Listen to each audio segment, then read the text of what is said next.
All right, hello. I guess we are live.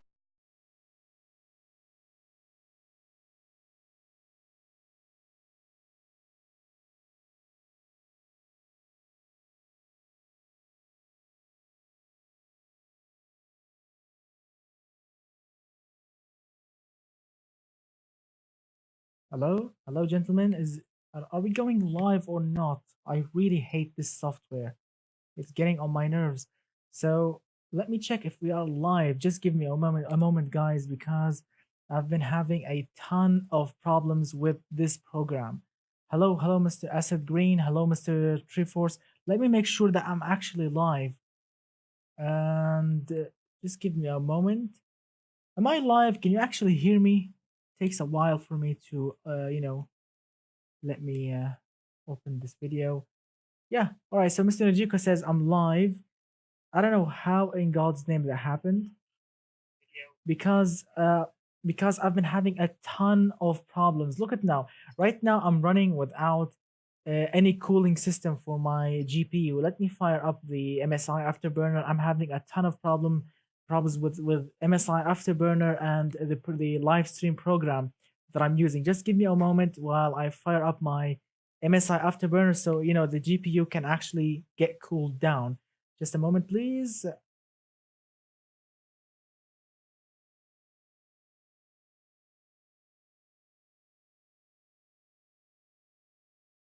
Here we go. I guess let's see. It's running.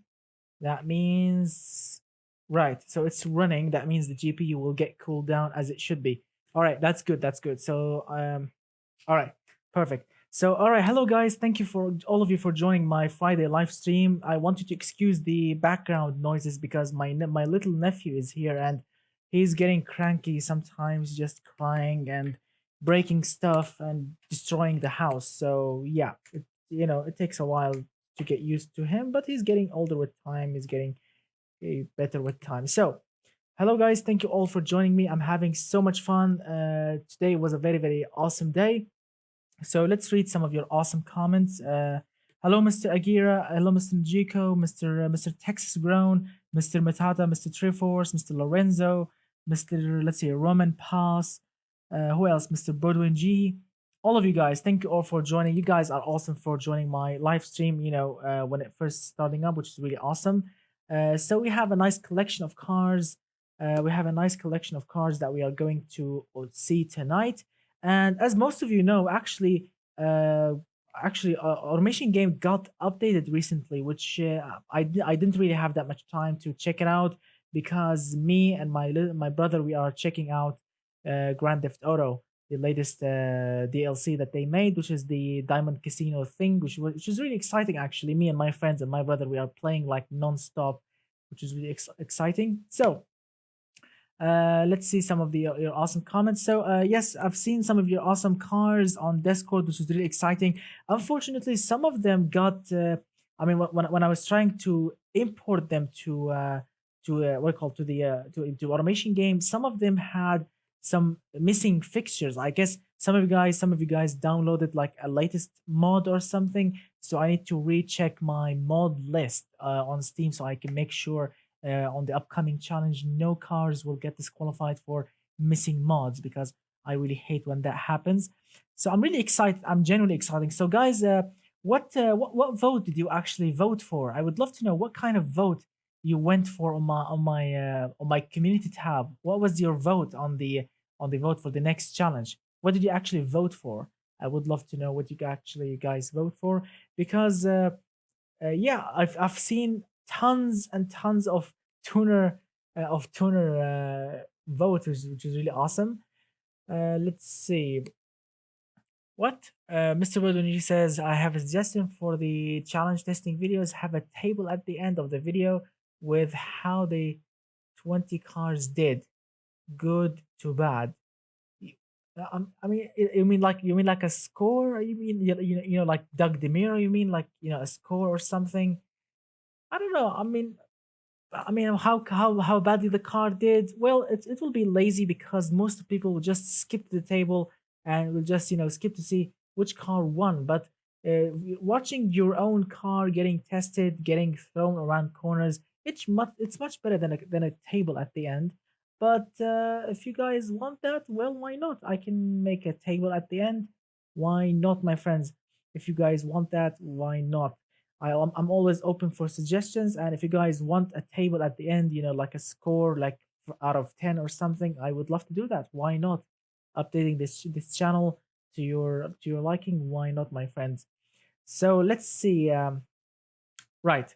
So let's open those cars and see what we guys let's what I downloaded from your awesome cars. So let's see. And also I have some special cars that I want to check and test at the same time. So let's see. Oh, I remember I made a little mistake. I was supposed to do something and I forgot to do it. Anyway, let's see. Why not? Let's just start with it. So which track would you like me guys to do? Which track would you like me guys to open and test? Now we have to keep in mind my CPU is not the strongest CPU on earth, so we need to go a little gentle because some of the cars that I downloaded has some tons of fixtures. So what would you like guys to do? We have some supercars, we have some sports cars. What would you guys like to do? What do you mean the resolution? Right now I'm running 1920 by 1080. So perfect. Pikes Peak. All right, Pikes Peak sounds fun. Hiroshi, whatever the name of it. So what do you like? So let's do a quick vote. Pikes Peak versus Hiroshi, whatever the name of it, test track, which is this thing here. I have Pikes Peak. I do have it. So what would you like? Pikes Peak or the Hiroshi thing? Both of them are awesome. I like both of them. It's been a while since the last time I've driven. No, oh my god! Can you imagine 4K? Oh my god! Am I running 4K with BeamNG and automation cars? Oh my god! I need like the fastest and the most powerful GPU on earth to do that. All right, Pikes Peak then. So let's see, Pikes Peak. Let's see, we have those two. We have the gravel and the regular one. So let's try the regular one first. Summit, default, highway. All right, starting line. All right, guys. So how was your Friday? How's your weekend going?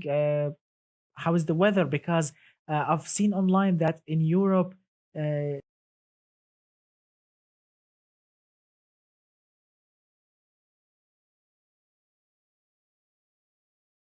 you feel right now. How's the temperature?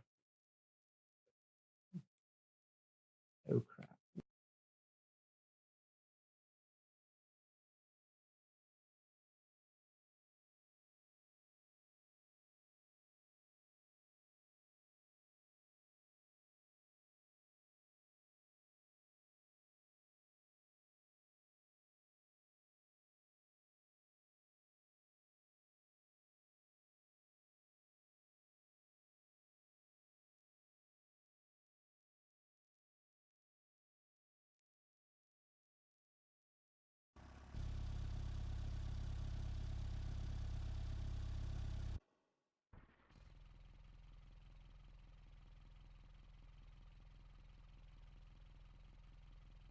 All right, so we are back again. Again, I guess I don't know what's happening. So yes, I think Pikes Peak map is just a big, fat, heavy map, and it takes a toll on the CPU. And this program that I'm using, it's called XSplit, is saying no, you can't do that. No, you can't do that. So as you can see, look at that. CPU usage is around 70%.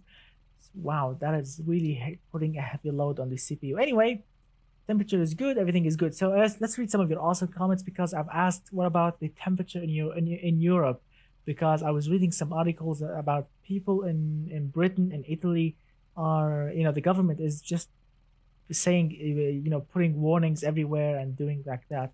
So I would love to know what are you doing. So let's see, I'm declaring war on summer. The heat is that bad. Yeah, it's really bad. Mr. Let's see, here in Idaho, it's like 98 most days. Wow. Mr. Dijiko says hot as hell in Slovenia. Right. Yeah. What Europe is dramatic. Well, I think European people, or people from Europe are not used to high temperatures because over there it snows a lot and it rains a lot, and suddenly it's just super sunny, super hot. So yes, that is. I mean, they have to take care of themselves because some people might get sunburned or some like a sun hit or something. So yeah, you guys need to be careful. All right, guys. So this is the list that we have for tonight. Some of the cars are actually, from older live streams anyway. But I've been having so much fun with them. Right now, let's check out your awesome cars. First car we have here, it's called the C Motors Sprint 1.6. The second one is called the Comet by VC Labs 2.3 turbo all-wheel drive, which looks actually very good. We have also the Hardwood Tomahawk, which this car actually it was a police car from the police challenge, which I mean I love this thing, a V8 rear-wheel drive, perfect. Also we have the El Hague, the Cup chassis from Montana or something, which looks actually very good. Also we have let's see what we have also. We have this beast here, which is called the Runner Blade SS, which is basically a land yacht with a supercharged V8, which is going to be really awesome. And this brilliant looking beast or supercar, it's called the Vapor VR8. And of course, a police car, which is called the Yukio Foster Police, I think. So, nice collection. And testing them on Pikes Peak is going to be really fun because some of them are made, to handle, some of them are not just for straight line performance like this beast here. So it's gonna be really, really, really fun. Yeah, the land yacht challenge was one of my favorite challenges. Testing those big, fat, heavy cars was absolutely super fun. So let's start with the first one, the C Motors Sprint 1.6. Now this thing may appear on paper to be a compact, cheap,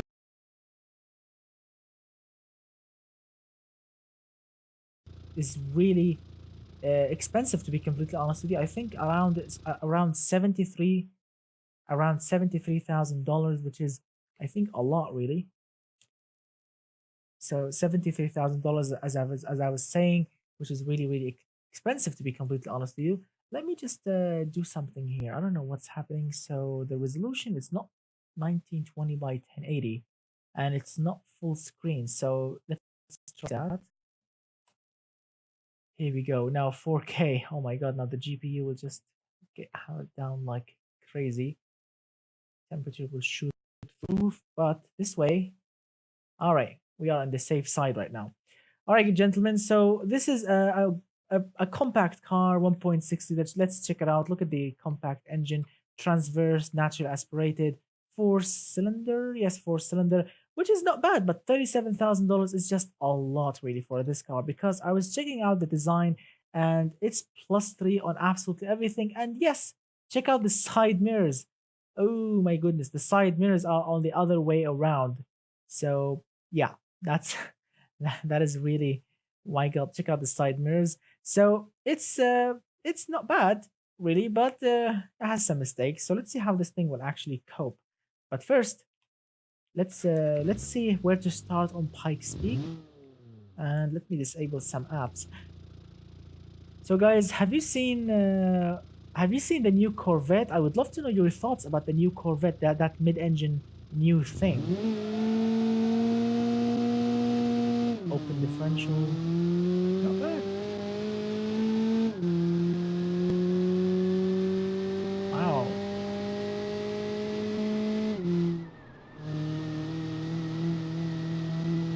Am I hearing sequential gearbox? Yes, sequential gearbox. A compact car with a 1.6 liter, and yeah. Where is the start line? I always forget. Is this the start line, or did I went the other way around? So yes, I'm reading some of your awesome comments about the new Corvette, and yes, straight cut gears. So I'm reading some of your comments, and I mean, also I've seen online that people, not many people are actually impressed with the new Corvette. Not many people are actually impressed with the new Corvette. I like evolution. I like, moving on with time. I mean, a Corvette was always a front-engined V8 rear-wheel drive, a car that can, handle ish, and it's affordable to some people. It's expensive to some people, but it's not bad. It's a really nice American car, to be completely honest with you. It's a nice sports car, and what they did, Chevrolet, is they transformed it from a sports car into a supercar, which is, I think, a big move. I mean, really a big fat move, because when Chevrolet decided to enter the supercar market, I mean, they will be facing Ferraris, Lamborghinis, Paganis. I mean, I know it's only 400 horsepower or nearly 500 horsepower, but it's in, in Ferrari's market, which is not really a Corvette. A Corvette never ever ever went versus a Ferrari, because a Corvette is in its own class, not in Ferrari's class, which is not really great. Not really great. I mean, I like it, and I really cannot wait to, if I had the chance to get in one and, to take it on a test drive, on a free test drive. I would love to do that, to film it, make a YouTube video about it. Why not? Why not, really? Um, I'm gonna have so much fun in it, but it would not be a Corvette, because I've driven a C5, which is an older one with pop-up headlights.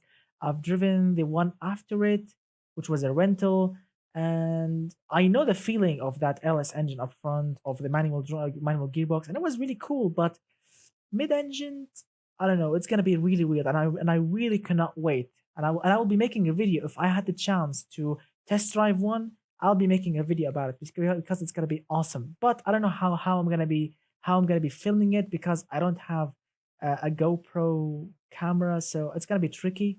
Maybe I'm gonna ask the guy, from the showroom, to hold the phone. I don't know. So it's gonna be really awesome.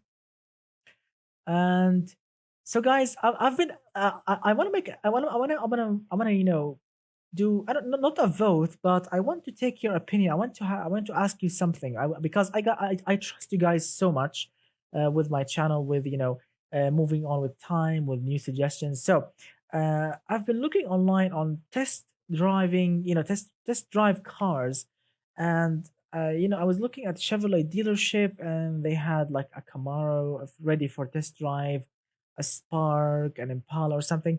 I don't know. Would you like me guys to do, like, to test a car for fun, maybe a real car?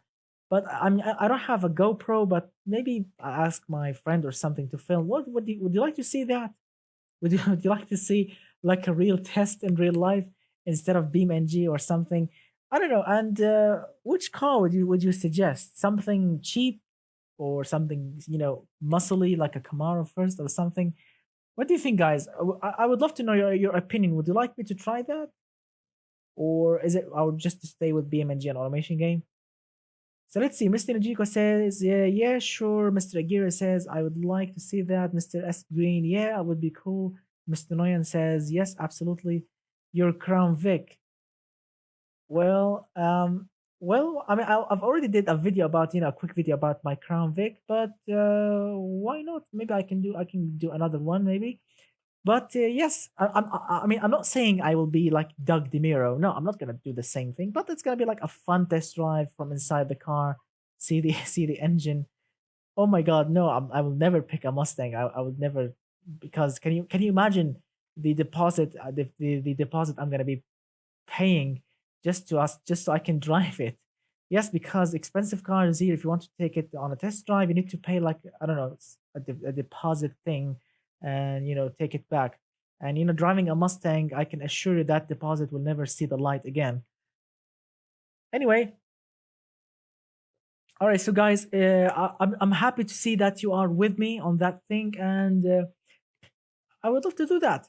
All right, so I will go when I finish this live stream. I will go onto a dealership website and see what car I can actually take on take on a test drive, a Track Supra.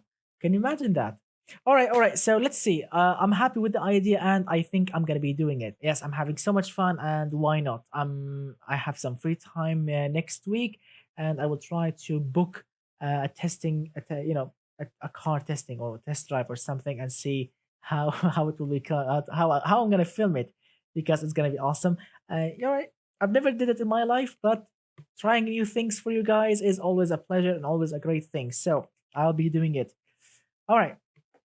I don't know. I don't know yet which company or which manufacturer I'm gonna do. Maybe Mitsubishi, as Mr. Marcus said. Maybe a Toyota. Maybe a BMW. Maybe a Chevrolet. Maybe a Ford. I don't. I don't know which one will accept that. But I will try my best to give you to give you guys a test drive video. It's gonna be really awesome, and I really cannot wait. And I'm happy that you guys are with me. Mr. Noyan says, "But please reveal your face." I don't know yet, but I don't know yet. No, maybe not yet. I'm not really, comfortable yet. But I will try to do a nice, funny one, a nice, funny, testing video. All right. So this car that we have tested right now. Let's talk about this thing. Yeah, Aventador. Can you imagine going to a Lamborghini dealership with my Crown Vic? The employer or the employee over there, or yes, the employee, whatever, the guy that works over there will look at me and with my 1996 Crown Vic, and he will say, "No, you are not here to buy a Lamborghini. You are here to make a video. Get out of my face." That's how he will respond to me when I'm when I'm getting out of my Crown Vic.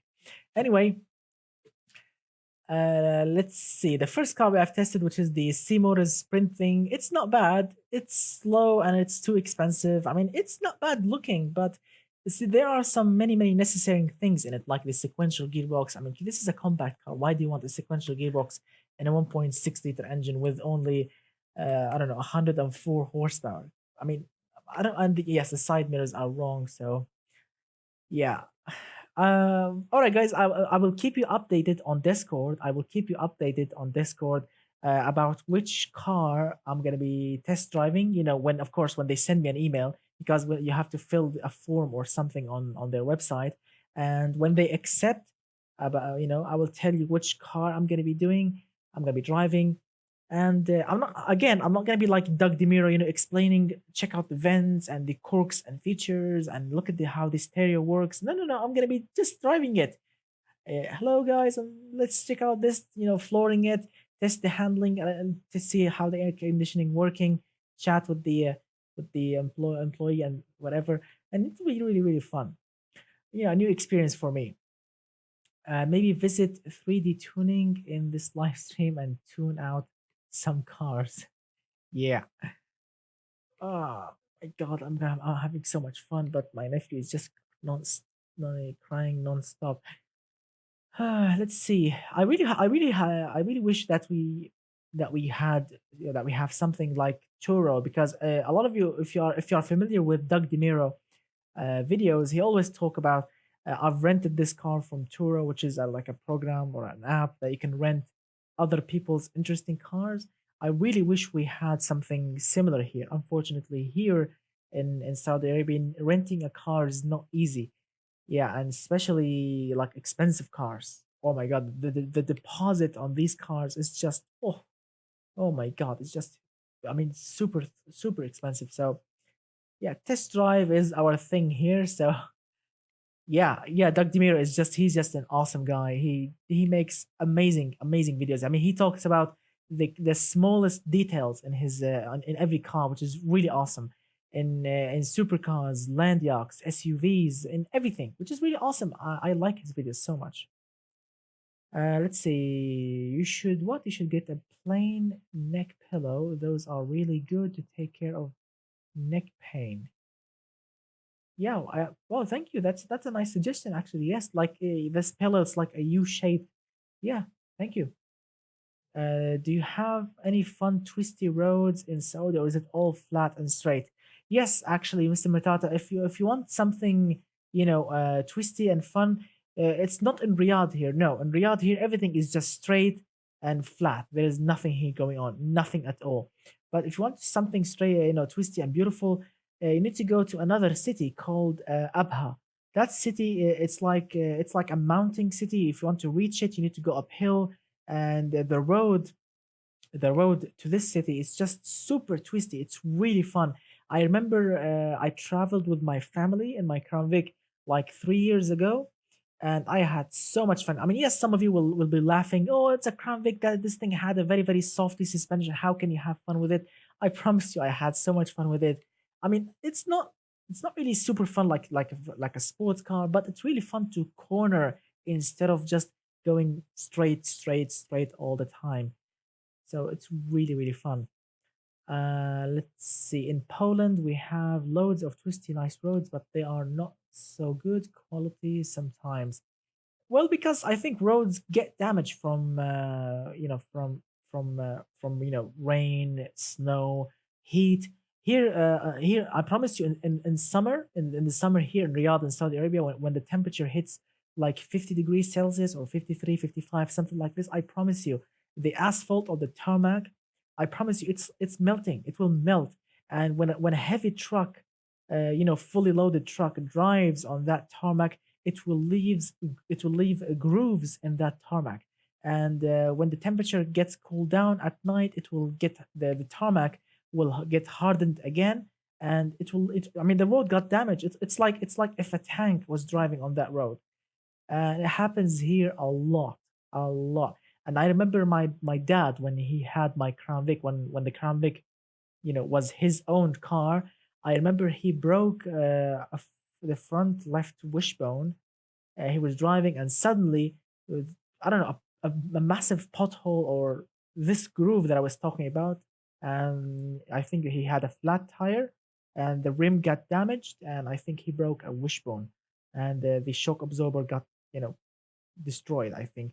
So it was expensive, really, to fix that thing, because in the summer you need to be really careful here, especially on old roads. As I've mentioned, tarmac will get melted.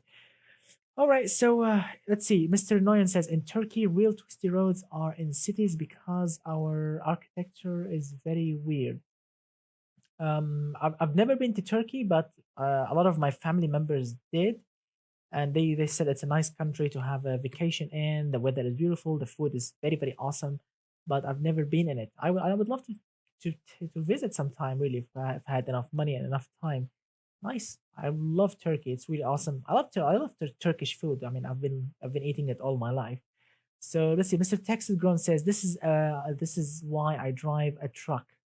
Yeah, let me tell you something interesting, Mr. Texas. I've always, and I'm not joking, I've always dreamed about an F-150, Ford F-150. I don't care about Silverados or Sierras, GMC. No, I've always dreamed about owning an F-150, but unfortunately here you can't really own one because I'm not Saudi. I'm Syrian. I have like something called a permit residence thing, which you need to renew every year. Anyway, you can't. You need to be a Saudi nationality so you can own pickup trucks, because the license plate on those pickups are like for work only, not for personal usage like my own car, because my car, I have a white license plate that means personal car. But any pickup, I'm not kidding, diesel, F-150, Escalade pickup, anything, that pickup needs to have like a blue license plate, and only like workplaces or factories or government, maybe they can own only this blue license plate. And I'm really really dreaming about owning an F-150, not a Raptor, not something super powerful, not like Hennessy or a dually. No, no, no. Just a normal one. I want to experience the heavy duty, reliability, torque. I want to experience that thing, but unfortunately, I can't really do it here. Maybe in another country. Maybe if someday I moved to USA or something. Who knows? Maybe. I mean, that's a dream. I mean, some of you will be laughing. Oh my God, he's dreaming about an F-150, not a Ferrari, not a Lamborghini. Yes, I know that's weird, but I want to really, have like a reliable thing that I can put things in the back, and I want to, I want to feel the experience of the F-150s. which is really exciting because I've seen many videos about how good they are selling in the United States, how tough they are, how safe they are. I really want to, test this thing. Yeah. A Toyota Tundra is also a nice car. A GMC Sierra is a nice one. A Silverado is a tough one. The Z71 package, whatever they call it, all of them are super tough, super awesome. But I want to, to live the F-150 thing. Yeah, you can't kill a Toyota Hilux. Of course, a Hilux, you can't kill that thing. That thing is just like a cockroach in a nuclear war or a blast. All right, all right. I'm having so much fun. Let's see. Mr. Vlad, what Mr. Vlad Kulrov says, save? Are you joking? It's a death trap. Which one? The F-150 or what? Or a Mustang? Do you mean it's a death trap? Let's see. Let's see. Yes, now let's go and test another car while we are talking about things. The next one's called the Comet by Mr. VC Labs, I think, or by VC Labs. 2.3-liter turbo, all-wheel drive, and it says here $26,000. Oh, I think this is the same one, the same as the cop car, the Comet. I think rear engine, so it's gonna be awesome. What about drive Michael Schumacher's Ferrari F 2002? That's a dream, my friend. That's a long, long dream. F-150 got pretty high in IHS safety ratings. Mustang was designed with a high-tech internals. Yeah, I think the new one, yeah, the crowd killing machine. I think the old. I think. I mean, I've always I always look at videos like car meetings videos, and of course in any car meeting with with any Mustang, present, there will be a massive accident or a massive incident because of these Mustangs. Because I think Mustangs are, especially the older one. I'm not talking about the modern one. The modern one is, this thing is running with a modern suspension, modern engine, many technology and whatever. But I'm talking about like 2005, 2007, maybe 2010. These things are not really what you call sophisticated because the suspension, the rear suspension, is not really sophisticated at all. It's just a live axle. I think that's how they call it. So, and people loves to tune those Mustangs. No one leaves them. No one leaves them stock. Everyone with a Mustang. I mean, the number one thing they do with the Mustangs. That's the number one thing. Cold air intake and then tune the ECU. Those are like those are like most common upgrades they do. And then they put on an exhaust system and a fuel pump, maybe injectors, change the intake manifold, whatever. But the first two things they do: cold air intake and of course tune the ECU. Yeah, yeah. Oh my God, yes, I remember seeing that, Mr. Texas. Yes, I've seen that Roush supercharged Mustang. Oh my God, I've seen it. Oh my God, I remember hitting the supercharger and then, oh my God, disaster. So yeah, they love to put superchargers on them, exhaust, cold air intake. I mean, people never leaves them stock. Never. And I don't know why. No one ever thinks about, oh my God, I have a Mustang. Let me upgrade the brakes or maybe upgrade the suspension. No one does that. Everyone leaves the brake stock, everyone leaves the suspension stock. They just tune the engine only. And I mean, what's the point of having so much power with no control? And they also use the same stock tires, which they are not really grippy. So I don't understand why people do that. I mean, when you are tuning your engine, you need to make sure the car can actually stop that power. Yeah, it's a muscle car. Yes, I know that. But when you are tuning a car, you need to tune it, in every way, not in just the engine. Yeah, really. Is anyone else having a problem with the stream? What kind of problem, Mr. Tiago, are you having? Like, blurring or cutting or whatever? Yeah, try and reload the stream, my friend. I mean, yeah, of course, Mustangs are, of course, they are muscle cars. Basically, they are really muscle cars, and they are trying with time to make them, sophisticated, and of course, to handle better. But it's not bad. Oh my God, check it out. Mustang is running with what? Rear engine, turbocharged. Oh, what a massive engine. Beautiful. I'm having so much fun, guys, with you. You guys are really awesome. I'm having the time of my life with you. Look at that. Testing amazing cars in BeamNG. Check out this thing. This thing handles really nicely. Rear engine, rear wheel drive, I think, or maybe all wheel drive.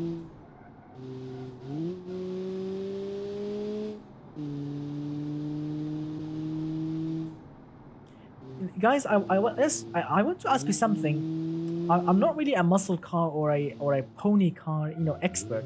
I want to ask you, what's the difference between a pony car and a muscle car? Really, what's the difference? Is it like horsepower difference, or size difference, or seats number difference? I would love to know what's the difference between a muscle car and a pony car. And is the Mustang a pony or a muscle car?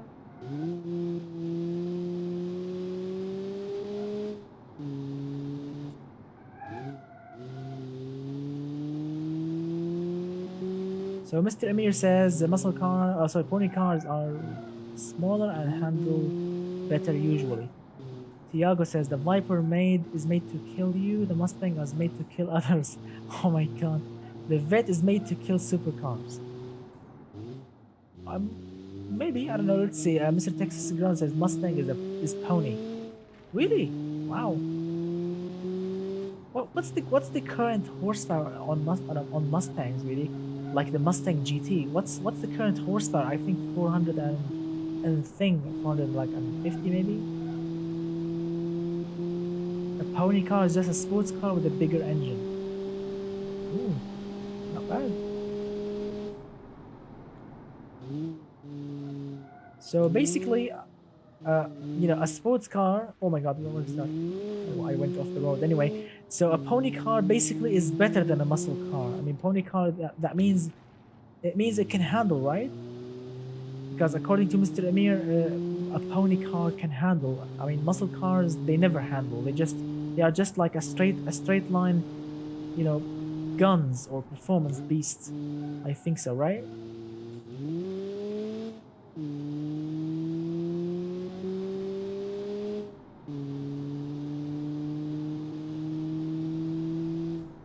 Let's see. Pony car is an attempt at making a sports car, but with the handling of a muscle car. Hillrob himself said that pony. Oh my God! I went off the road. Oops! I went off the road. I was reading your comments and I went off the road. Wow, that was close. That was super close. Wow, that was super close. For a moment, I thought I was Richard Hammond.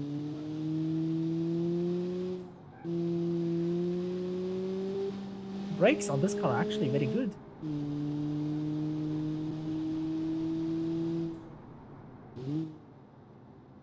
And like compacts are way better than ponies.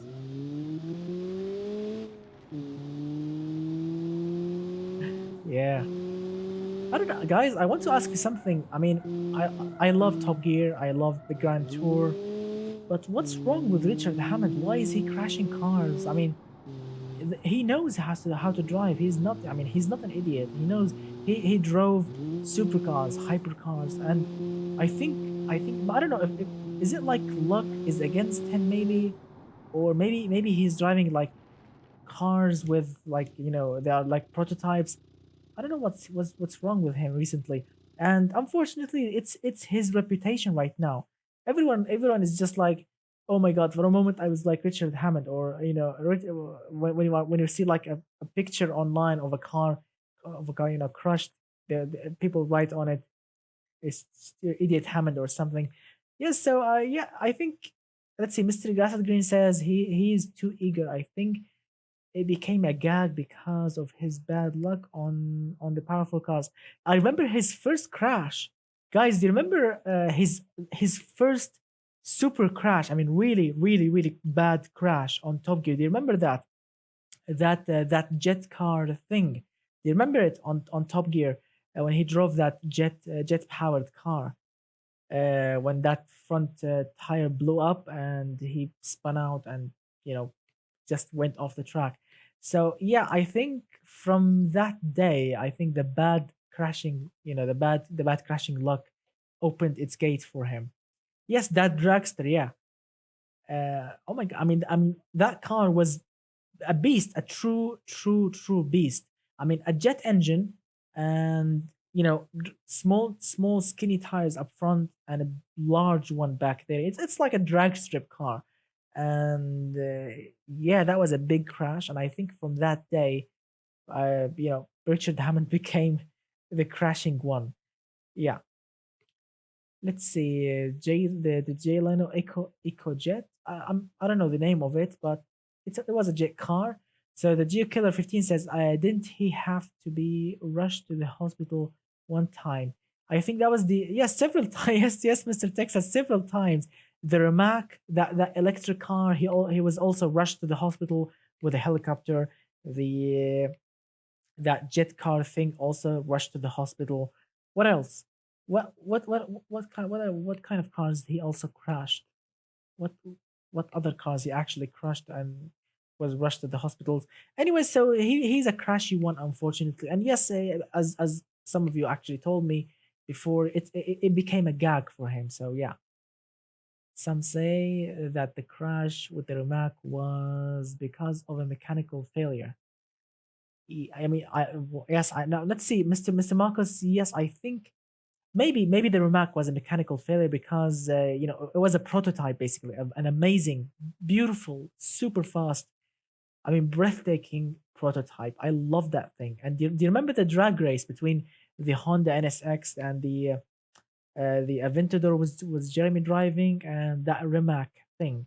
I mean, that thing, according to Mr. Jeremy Clarkson, that thing just F word off. You know what I mean?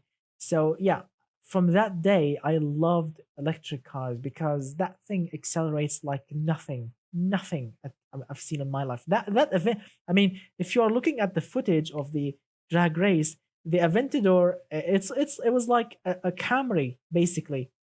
It was like a Camry against that Mermac thing or the Lady Shaver, yeah, the electric Lady Shaver. Yeah, that thing was like a Camry against that Rimac. That thing just flew off the start line. The grip, the torque, amazing.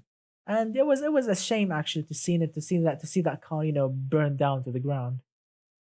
Yeah, which was really exciting. And actually, if you do actually play GTA Online, there is actually a similar car to the Rimac. There is actually a car there that you can actually purchase purchase online with the Rimac, which looks super similar to the Rimac, and it's actually electric. So yeah, my family is here. They are opening the door, closing the door, getting pillows, getting things for my little nephew. So it's yeah. Hello, Mr. Ahmed. Ahmed, hello, my friend. Thank you for joining my Friday live stream. So, all right, guys. So look at this thing now. Now, yes, we were talking about cars, and of course, Mr. Richard Hammond. And look at that. Now, let's check out some of the details on this thing. Now, this comet was a police car basically, and the creator of it, he wants to give us, the civilian version of it. And this thing actually handles actually very nicely. Look at that. It still looks good, 1990s specs. And of course, it's rear engine. Let's check out the engine. Check it out. It's a let's see, it's a 4 or 5 cylinders. I can't really see that, but I think it's a 4 cylinder turbocharged.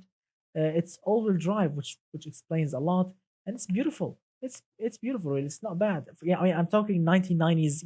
Beautiful, not 2019. Of course, in 2019, this thing looks like a box with 4 wheels, but in 1990s, it looked good and it's powerful. Check it out: 208 horsepower, 195 pound-feet of torque. It's beautiful. Nice work, my friend. What, Mr. Ahmed? Why do you say this word? Who do you want to shut up? Come on, man. We are having fun here. We don't need this type of words. So let's see. Mr. Roman says this wing and lettering and plate placement. Yeah, yeah. Now the plate is not correct. I would love to, put the plate on the bumper, but not here. The rear wing also, it's a little bit too modern, but it's not bad. It looks like a Saab maybe from the front. Looks like a sub, I think, which is not bad really. All right, go. Let's try the next car then. See what we have. So the next thing we have here. All right, so I'm gonna leave those two for later. But the next car that we have is called the Harwood Tomahawk 5.7 GTS.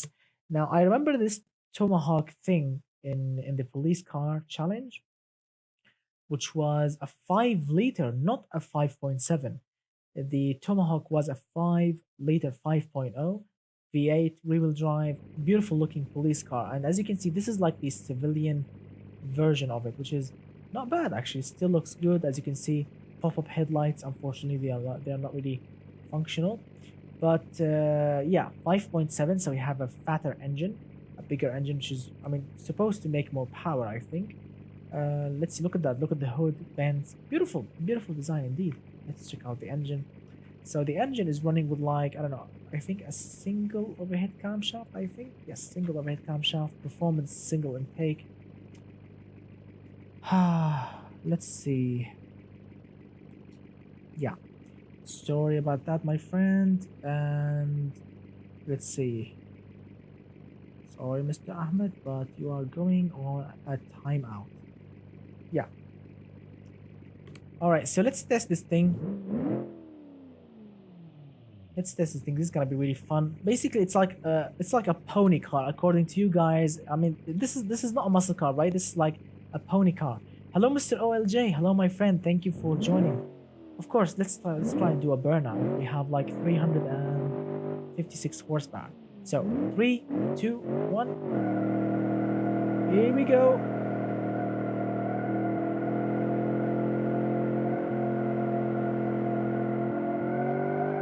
All right. Let's try not to hit any civilians.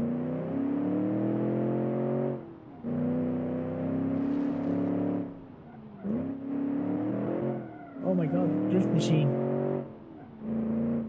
I mean, I'm getting Mustangs memories or nightmares. Oh my god, this thing is just, look at that. A touch of a throttle and this thing just spins out. Very powerful, very torquey. This is 1990s spec, so yeah.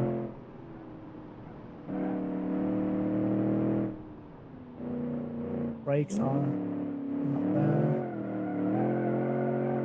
Oh yeah, it's balanced. This thing feels super balanced, but I need to be really, really careful. One tiny mistake and I can end up in a ditch or, off a cliff.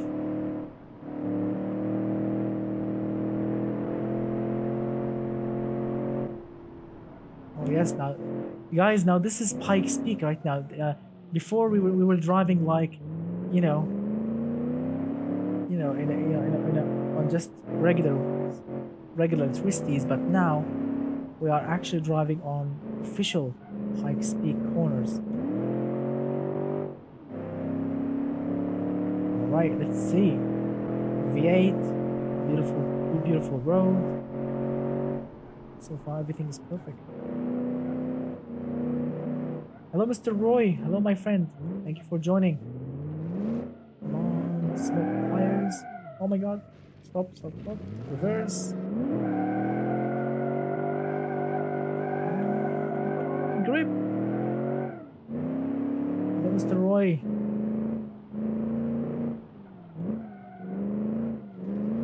Come on. Oh my god. This thing is getting, Mustang ready. No, don't be a Mustang. Be a nice car. Be a nice car. Don't be a Mustang. Mustangs from the 90s are not safe. They are crashy, unpredictable, and too powerful for their suspension. Scroll back up. I have a request. Which request, my friend?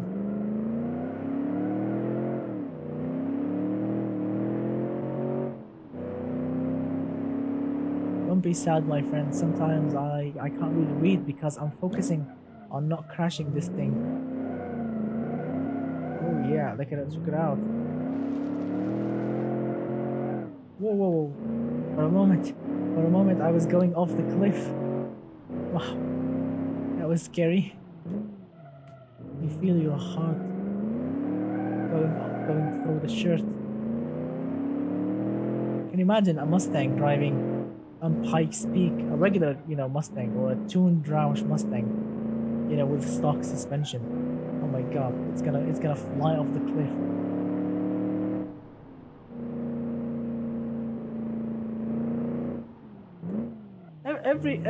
Mister Amir, everything, every car or every drive type, every drive type, there are some good cars and bad cars in every drive type.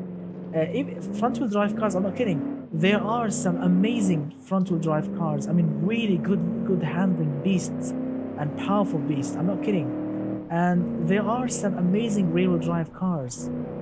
And also, there are tons of rubbish front wheel drive cars and tons of rubbish rear wheel drive cars. I'm not joking. Both both worlds, both of them, we have a lot of crazy rubbish cars and crazy beautiful cars and amazing cars in both worlds, front wheel drive and rear wheel drive.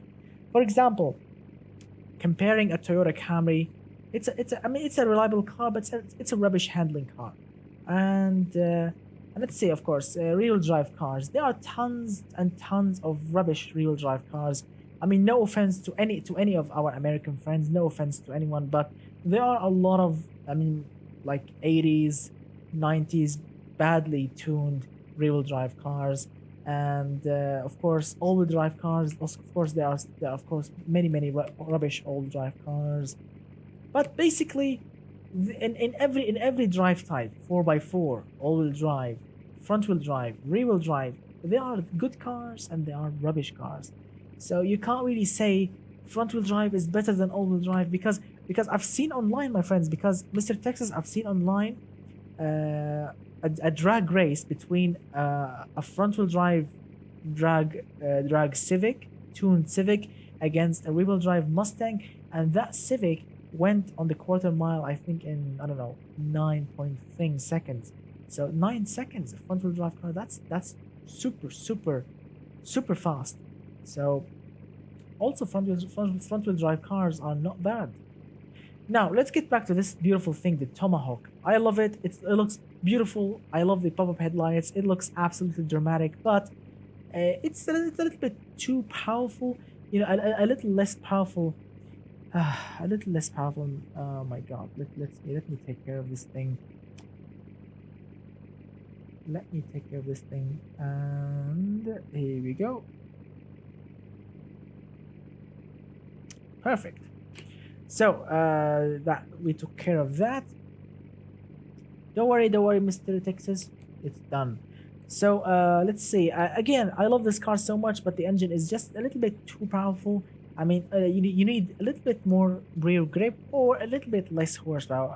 Of course, I'm sure 100% you will never drop the horsepower. The engine is just beautiful, but you need a little bit extra rear grip.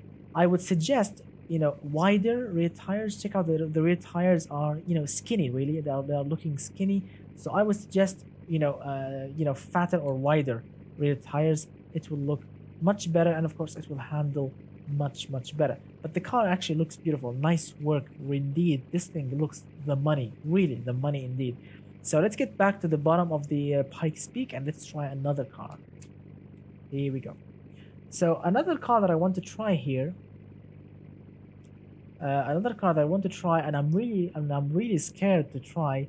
Not this one, not the El Hague. Another one, which is this one, the Runner Blade. But let's start with the El Hague thing, because this thing looks like a sports car. Looks like, some of you will say, maybe it's a GT car, right? Check it out. Some people will say, look at me, I'm a GT car or a sports car. It's not bad actually in any way, but I'm not joking. This thing is running with 150 horsepower and 105 pound-feet of torque. I'm not joking. 150 horsepower only.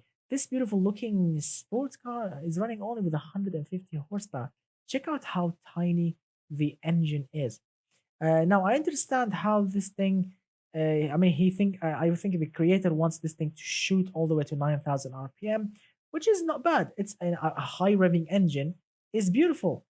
You know, in a Honda Civic, maybe. You know, especially this tiny engine will be perfect in a Honda Civic or in a in a compact car, but not in a sport car. This thing needs to have like an inline six, maybe a V6, maybe a flat plane V8. Yeah, or maybe an inline five if you want an inline engine, an inline five would be perfect. But yeah, a very very small compact engine, sophisticated suspension, front and rear, very very tiny brakes, which I'm not really sure how this thing will brake. Yeah, but look at that. It looks beautiful. It looks super dramatic. Look at that. I love the design of this car. The creator actually spent a great time of work on it, and I love it really. But the engine, my friend, oh, the engine. All right, let's fire it up. Here we go. Three, two, one.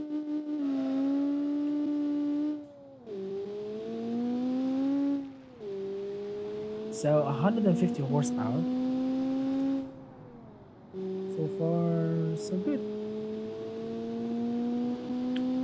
Yeah, it takes a while to reach 100, especially uphill, because this is Pikes Peak and like most of the road is just uphill.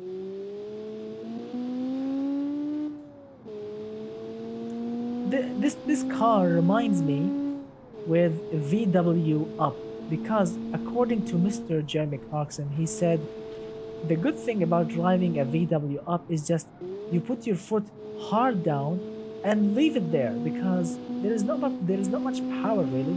Look at that. I'm doing the same thing. 100% throttle like all the time around corners in a straight line. Look at that. Foot hard to the floor. Same thing. Corner. Brakes are actually not bad. I think the car is super light.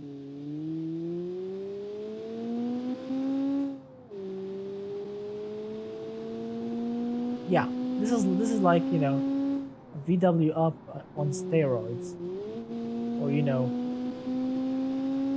yeah, VTEC. Yes, Mr. Roman. Yeah, 9,000 RPM. Sounds good actually.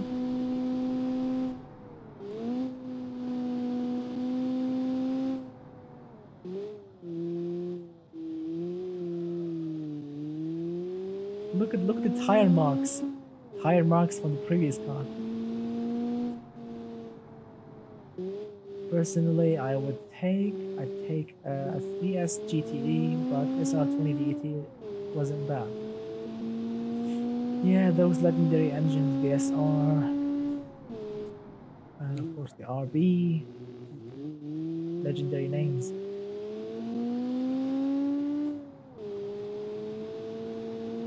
Ow. My modified FZ150i is 40 miles faster than this car. Really? Wow. Can you imagine actually buying this thing? Going to a dealership, buying this thing, and then you go to your friends, check out what I bought, my friends, check it out. Your friends will be like, oh my god, is that a Ferrari? Is that a Lamborghini? What is that? What is that thing? It looks Italian, looks beautiful. What kind of engine? Is it a V12? Is it a V8? Is it twin turbocharged? Well, it's turbocharged. You will say to your engine, well, it's turbocharged, yes. What's the horsepower? Is it like 600? Is it like 500? Well, it's 150 horsepower. Your friends will be like, what? Are you joking? It's like if Ferrari decided to swap it with a Honda engine, swap the V8 with a Honda. It's beautiful. Look at that. It's up. I'm going uphill, and 9,000 RPM is really fun.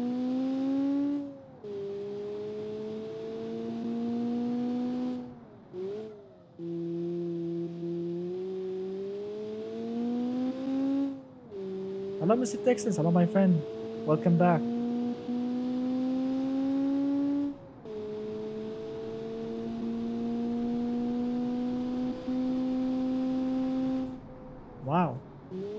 So it's done. This is Pikes Peak. I remember this straight line because this is like the end. Wow, it's not bad. For a moment, yes, this thing is a joke car, basically. Basically, people will just, laugh at you for purchasing a car that looks good, but this thing is only running with 150 horsepower. So it's not bad until, of course, they hear the engine. Of course, if you want to explain this car to everyone, you have to say, okay, come on, get in. Let me show you how this thing runs. People will laugh at first, but when they hear the 9,000 RPM, they will understand maybe how why did you actually purchase this car. At first, they will laugh and laugh and laugh, and I mean, laugh until the end of the time. But then, of course, when they hear the engine, they will, of course, immediately put on the amazing looking face. All right, so it's beautiful, nice work. I'll genuinely love the design of this car. Look at the headlights, the grille, the aerodynamics, everything works perfectly. Nice design indeed, my friend. Yeah, but it's a little bit low on horsepower. I think 200 horsepower will be, a little bit better, but it's not bad. Not bad, my friend, indeed. All right. All right. Let's see. So the next vehicle, and oh my god, this thing is gonna be super crazy because no, not yet, not not this thing yet. Now this thing is called the Runner Blade SS. Now it's gonna be awesome. It's gonna be super crazy. Oh my god. Let me huh. So this thing is supposed to be supercharged, but the file or the saved tune on this car, it's not really there. Now, yes, this thing actually looks beautiful. Looks the money really, and of course, it was made by, of course, our friend Mr. Texan. Hello, my friend. So this is your own car, which I love this thing, which is like a land yacht Impala thing. Looks super similar to an Impala, and yeah, it's beautiful. It's supercharged. So, Mr. Texas, yes, I did tune it and I did save the file, but the file is not loading correctly. But anyway, let's tune it again. So this thing's supposed to run with a root supercharger because, well, it's a classic, beautiful car with a classic V8. You need a roots blower. Now, let's move on here. Let's select 150% noise. And let's see. Red line, let's say 6,000. I think this thing is running with a 6,000 RPM. Power max. Let's see. Friction, no. Overdrive. Gear ratio and full loads. Now this thing is gonna be a flame-throwing supercharged beast. Let's save the file again. Here we go. Now, on paper, this thing should run with around, I don't know, 700 horsepower, I guess. So it's like a Hellcat engine, a classic Hellcat engine, with a roots blower on top. Should be fun. V8.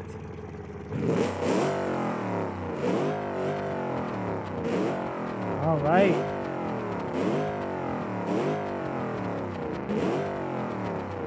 Here we go. 3, 2, 1.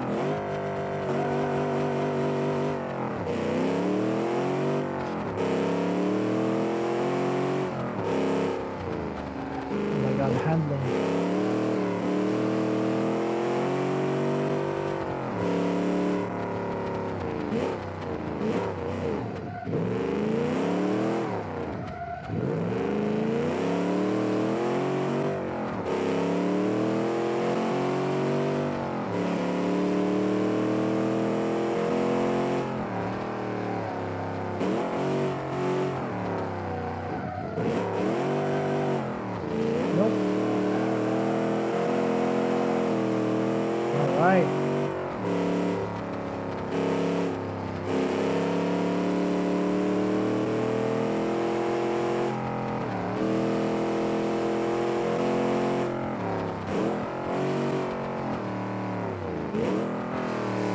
Oh my god. Oh my god. Look at that. Oh my god.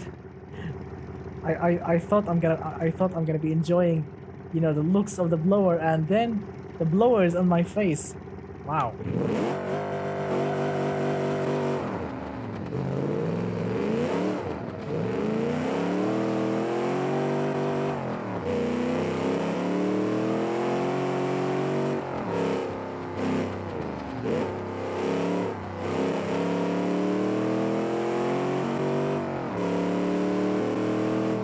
Hello, Mr. Raiden.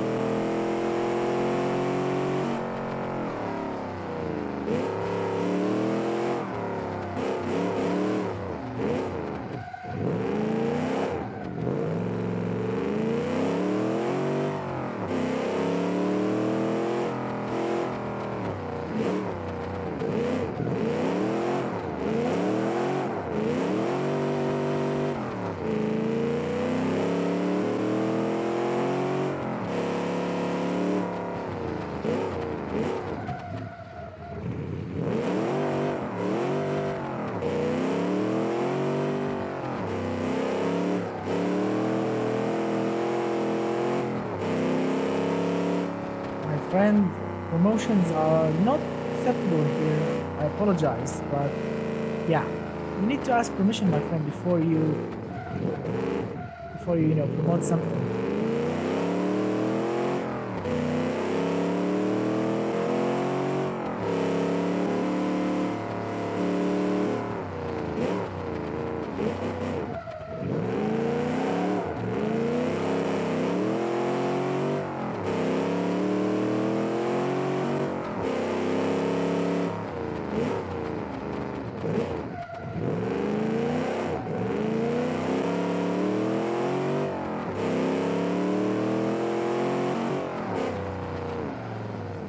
Oops.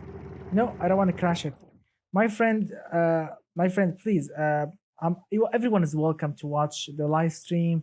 Everyone is. I'm more than happy to, of course, seeing you guys here. But yeah, please, no promotions because I've worked hard on my channel. And if you want to promote your channel, I'm more than happy to promote your channel. But you need to ask my permission first, not just not just to throw in, look at me, I have a channel. I mean, my friend, I've worked hard, and if you want to promote your channel, I'm more than happy to do it, but please ask my permission. All right, so let's continue. This thing is just the money. This thing is just the money. Check out the stickers. If you're yes, now the stickers are just a thing of fun. Check out the stickers.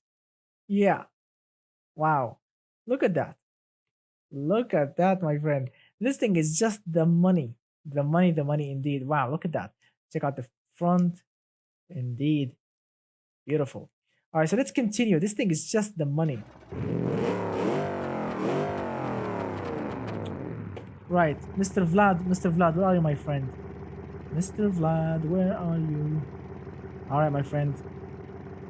You are up to the task. All right, my friend, Mr. Vlad, you are up and running.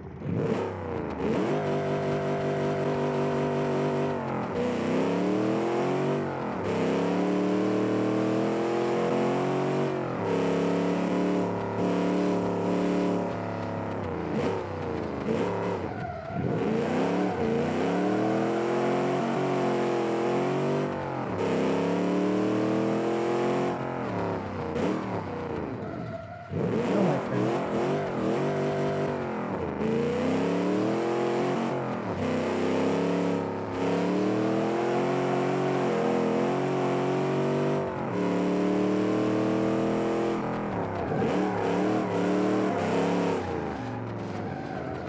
Oops.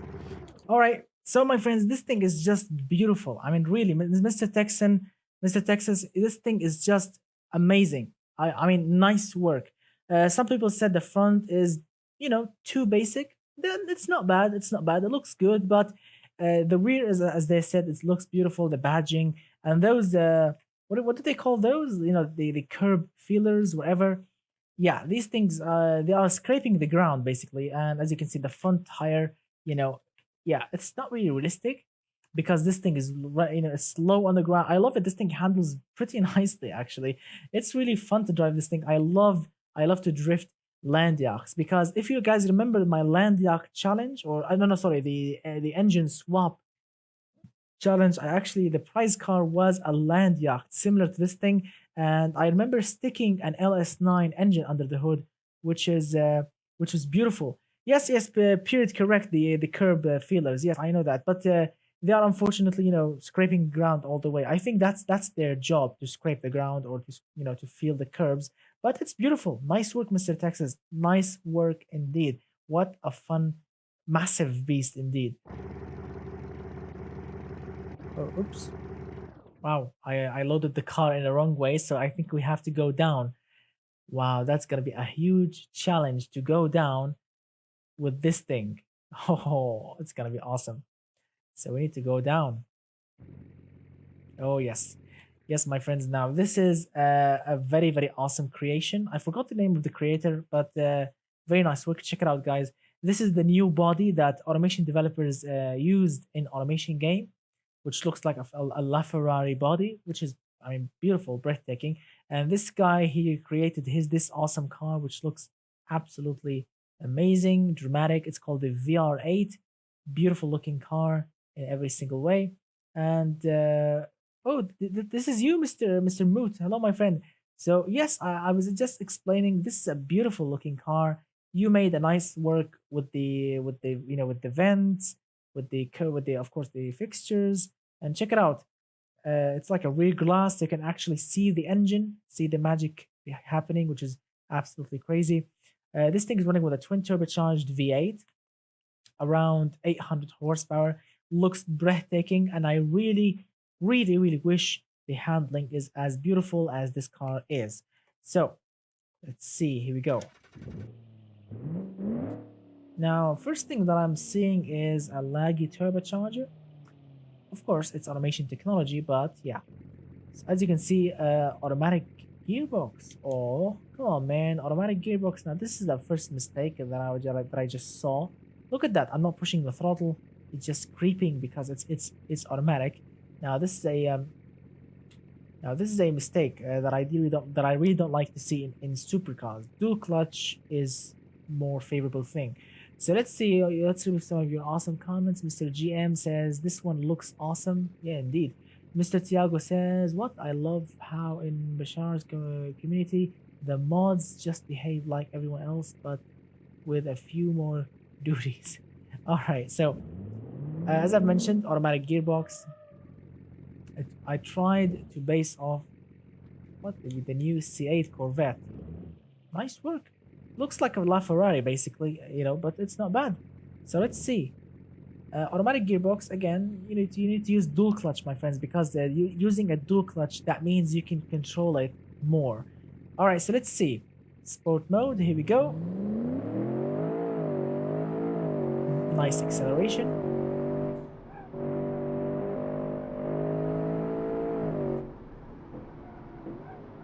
Now we are going downhill, so may God help us. It's gonna be a challenging, especially with this car. 800 horsepower downhill. The brakes, I mean, this is a huge test for the brakes. Going downhill, speed.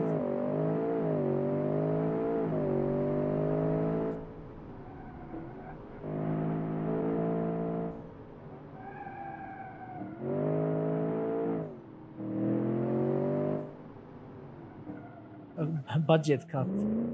Yeah, but it will ruin the car. Putting an automatic gearbox in a supercar. It's not only a budget cut. I mean, not many people will buy it. But it works great. Check it out. Shifts nicely. The gearbox actually shifts nicely. But of course, people love to see a flappy pedal gearbox, especially with supercars.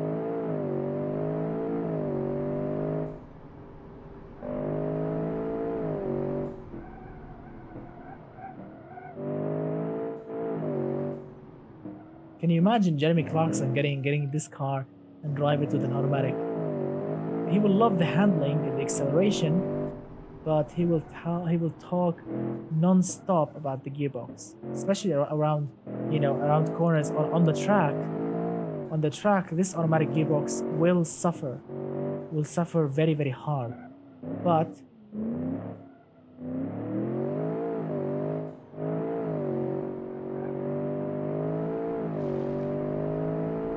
look at that. It's beautiful. Nice work. Really nice work.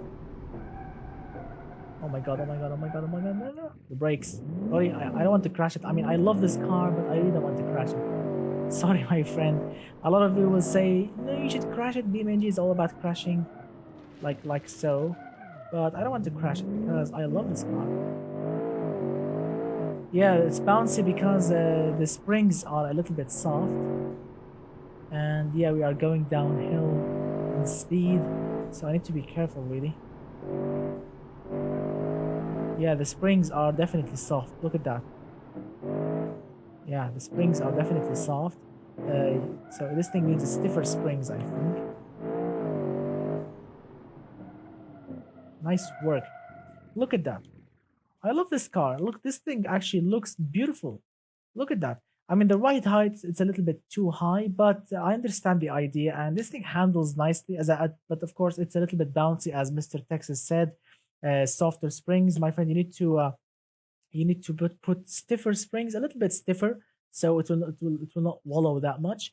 Also, the brakes, they are good, not bad, but yeah, they are not really balanced. So you need to check the balance, my friend, and maybe use a little, a little, what do they call them? The brake pads. You need to use a little bit more racy brake pads. Yeah, so it's beautiful. It's nice indeed. I love it. I genuinely love this car, my friend. Nice work indeed. Look at that. It's just beautiful. I mean, this thing is just a wallpaper on its own. Check it out. Let me take a picture of this thing. All right, here we go. Thank you for creating an awesome car, my friend. Thank you indeed. Mr. Tiago. Yes, I remember that. I remember when the Hellcat first came out. I remember the review by Mr. Jay Leno on YouTube. He said, I remember the chief or the engineer, or maybe the manager, the CEO of Dodge, I think, came to the garage of Mr. Jay Leno talking about the Challenger. The first thing I remember Mr. Jay Leno said, will be a version, will it be a version with a manual gearbox? And the that person from Dodge said yes, but he brought on purpose that 10 speed or 8 speed automatic gearbox to show Mr. Jay Leno how fast that gearbox can shift. But of course, Mr. Jelano, because he's a gearhead or a petrol head, according to our UK friends, he's a petrol head indeed. So he loves a manual, not an automatic. So he kept talking non-stop about how will it be to shift it manually, and how good a muscle car will be with a manual. And I agree with him. I agree with him, my friend. A manual gearbox is always the best thing ever in a sports car. And of course, with a muscle car, I think that's a traditional thing to have a manual gearbox, I think. But anyway, let's enough about that. Uh, I love that car. Nice work. Change the gearbox, change the suspension, put better brakes on it, and voila, you have a perfect supercar, my friend. Nice, genuinely nice work. All right, the last car, which is gonna be fun to test, which is the Yukio Foster's Police. It's gonna be awesome. Yeah, they are the same. They are the same. Yeah, but of course, as countries, people say different things. Now, this thing is supposed to be a police vehicle or police patrol, basically. Look at that. Looks good actually. Looks actually absolutely good. Mr. Samus Starker, my friend, uh, you kept talking about Reno. I apologize. No, I didn't make it. I'm super busy and with work, new challenge, Grand Theft Auto. Sorry, my friend. We are just testing the viewers' cars. Yeah, I apologize, my friend, but not now. So look at that. What do you think about it, my friend? Looks actually, I mean, my opinion, looks not bad. The front, functional. Look at that. Indicators. They are not working. Ah, they are working right now. So indicators. I prefer to put the light bar in orange maybe, but look at that, it works good with blue. Look at that. Turning on the indicators will actually turn on the light bar, which is not bad. Nice touch. Nice work indeed. All right, so let's see how this thing obviously is running with a V8. We can actually hear it. Look at that. Come on, where's the V8? Here we go. Single overhead camshaft, obviously standard intake, single throttle body, short cast headers. It's all-wheel drive. It's beautiful. So what do you think, guys? Should I do it with?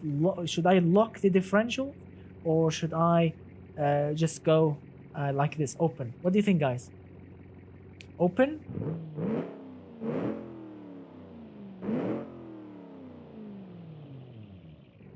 What do you mean pre-runner? What pre-runner, my friend?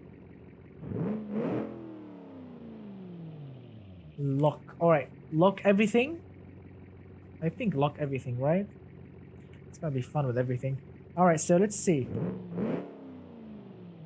It's all-wheel drive. You can't just lock the rear. It's not gonna behave correctly.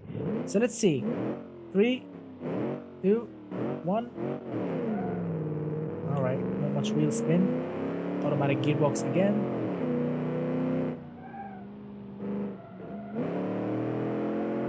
Whoa! A massive drift SUV.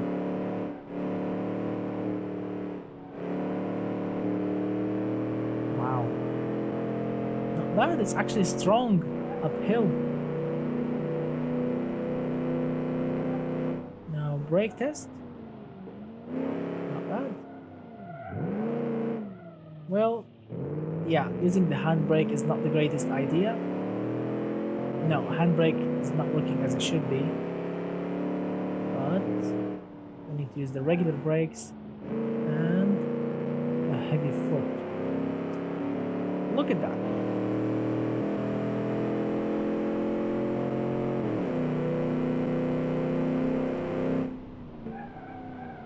Not bad. Oh my god. A little understeer. Little bit off the track. Come on, turn in.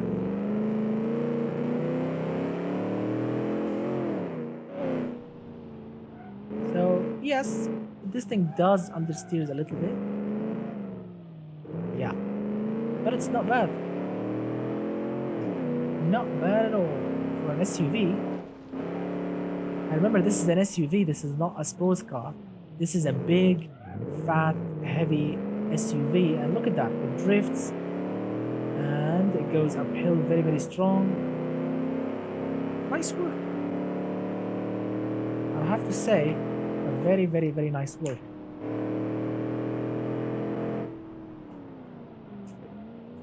Right.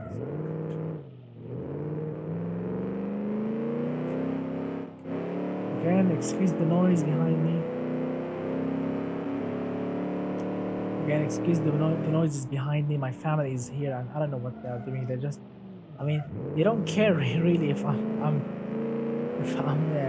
if something happened to my little nephew, like if they need like a tissue or something, they just open the door and get it. I'm just snapping my fingers, guys. I'm doing a live stream. Be quiet. They are just opening the door, taking the tissues or wherever. Yeah, good loving family. Anyway, I don't want to crash this car. So nice work. Let's try a little downhill performance, but not on the road. Let's try a little downhill performance from here. Here we go. Let's see how good this thing off the road.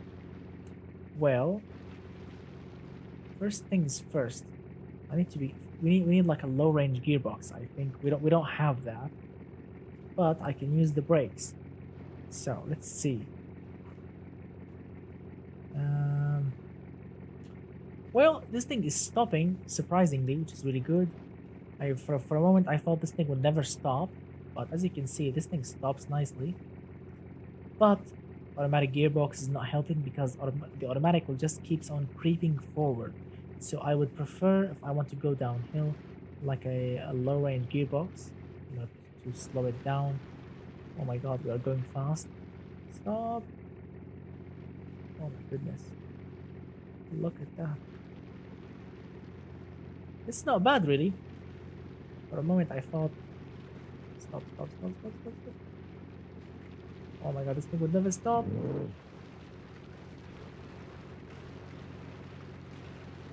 So this map, it's not really finished. I mean, those rocks are just like 3D models. They are not really functional.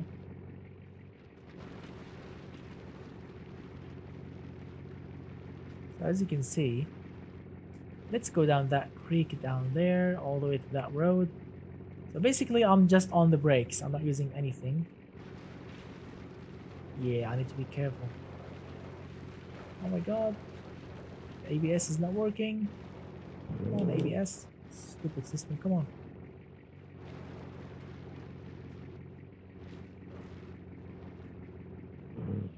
Here we go. Wow. Yeah, yeah, me too, Mr. Marcus. Yeah, as you have seen, I tried to overcome the spin by pushing the throttle, but yeah, look at that. So we have some rocks in front of us. Try and dodge it. You know, not crash it like that. Good. Suspension surprisingly is working as it should be, but because this SUV is actually not high enough. Look at that, it's actually low, but surprisingly it works. It works as it should be. Yes, we did actually scrape that bumper very very hard, but yeah, this thing is not really a nice off-roader. No, this is like this is like a street. Oh my god, what is that? Check out this. Check out this. Stop! Oh my god, what's happening with the camera? Ah, here we go. Come on, be a nice SUV.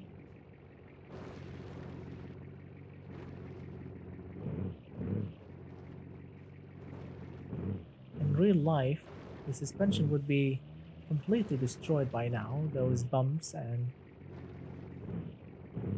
jumps would destroy the suspension in like 3 minutes, or sorry, in 3 seconds. But since this is like a simulation-ish, as you can see, yes, we destroyed the right door, as you can see. So yes, we have some damage.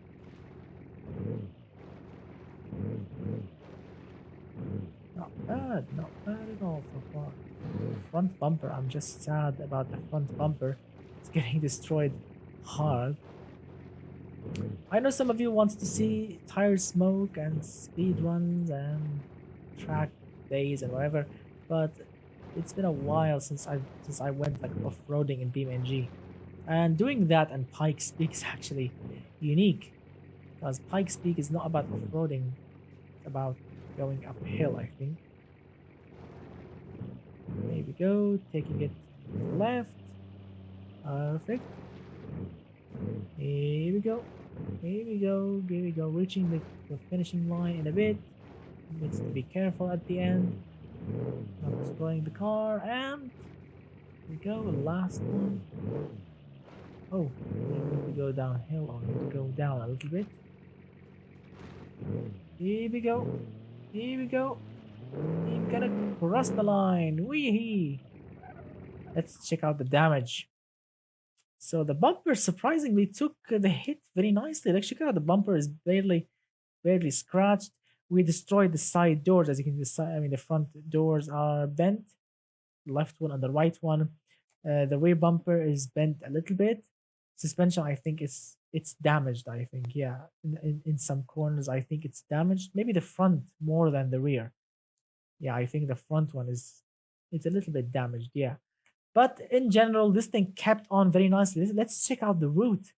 We look at that, guys. Look at that. I don't know if you are seeing the mouse cursor, but we went down from there, down this creek, all the way down, and jumped this bit and over here. What a nice achievement for this thing. Never. Let's see. Let's read some of your awesome comments. Let's read. It's been a while. Let's see. Under 1500 kilos would be cool. Mr. Tiago says just limit power so you can control it well.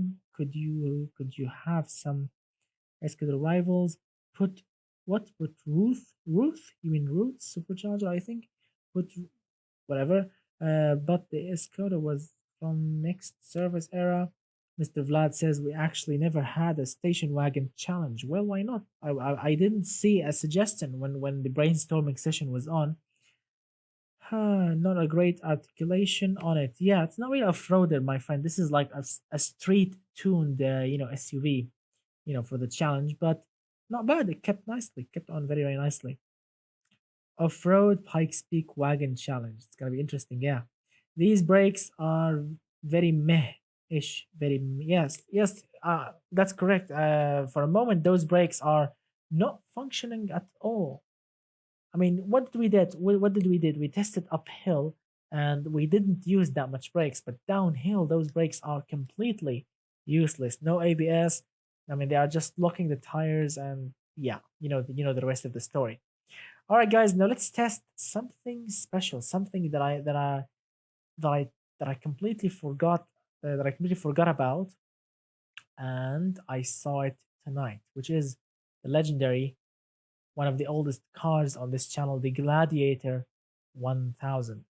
This was one of my craziest creations of all time, and to show you how old this creation is, because it's pretty old. When I mean this thing is really really old from the beginning of this channel. When I was new to YouTube, when I was new to automation game, I wanted to create something like a super drift machine. So I made this thing back then. This thing is running with a twin turbocharged 7-liter V8, 1000 horsepower. It's all-wheel drive, and to show you how old this thing is, let me show you underneath it. Yeah, nothing. No differentials, no connected gear, no connected exhaust, nothing. This is from the olden days of automation game. No connected absolutely anything. Yes, this is from the olden automation era, before smoking, before connecting exhaust, before absolutely anything. But don't underestimate this thing, because this thing is an awesome super beast indeed. Basically, it's a Ute, as you can see, which is an Australian crazy creation, all-wheel drive, and 1000 horsepower. So, which is a Gladiator 1000. That's the name of it. It's comfortable. It's super sporty, and this thing cost $90,000. I'm not kidding. Yeah, $90,000 for this.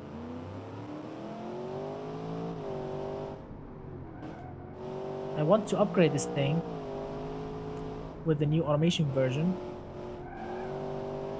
but I'm struggling to find some mods, like the body, for example. Yeah, Pikes Peak, it's not really for drifting, but yes, you can definitely power slide it easily. Wow, it's been a long, long, long time since I drove the Gladiator 1000. As you can see, no thermals. The engine is there. There are no thermals on the engine. Nothing.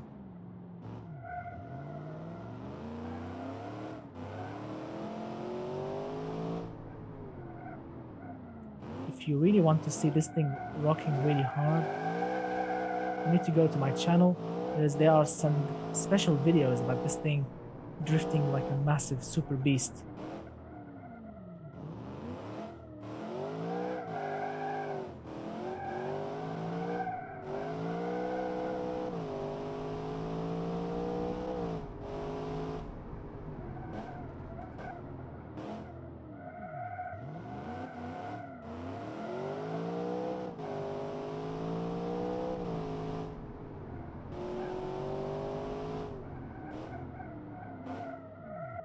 Oops, I don't want to crash it. But anyway, let me show you how good this thing. This thing is not really good, on Pikes Peak, drifting. I mean, if I want to drive it in a professional manner, yes, you can do that. But this thing was not designed to do professional manner. No, this thing was designed just for fun. Yes. So I had so much fun back then. I mean, I have like 3 or 4 folders full of old automation cars, old creations. Not only my creations, also some of your awesome creations from the olden days. And it's been really awesome. It's been really awesome. I have so many cars from previous challenges, cars that I loved. Some of your cars, some of my cars, some of my crazy creations. So we had so much fun. And if you want to see the Gladiator 1000, doing its best, there is a video on my channel. I mean, I don't know how many videos, but there are so many videos if you want to check them out, because this thing was just the money. Let me remember how to get into the corner. Yes, like so. Then turn back in, throttle in, third gear, and yes, like so.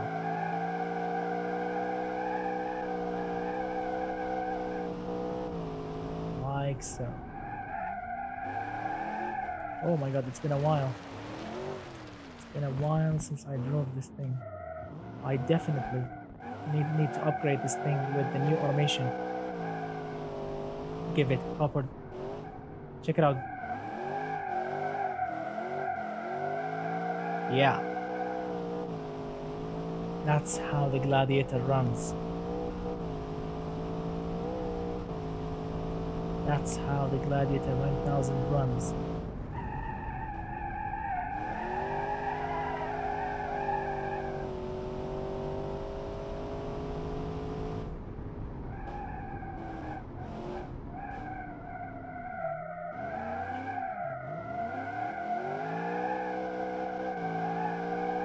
What a car. This thing is so much fun. So much fun. And it's available, my friend. If you want to have this car in your BeamNG.drive, it's available right now on my Patreon page. Link in the description below.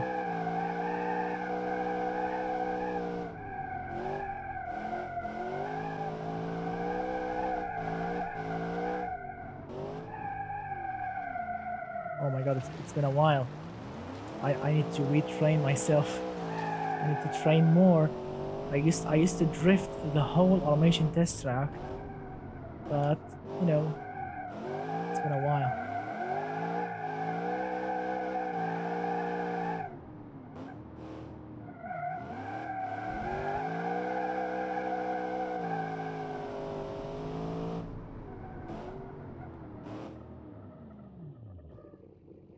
What a machine indeed. So what do you think about it, guys? This is the Gladiator 1000 and it's in its glory, and I need to remake it, or to upgrade it, to open it in the latest automation version and see if it can still actually do the same magic, or maybe if it's gonna not work as it should be.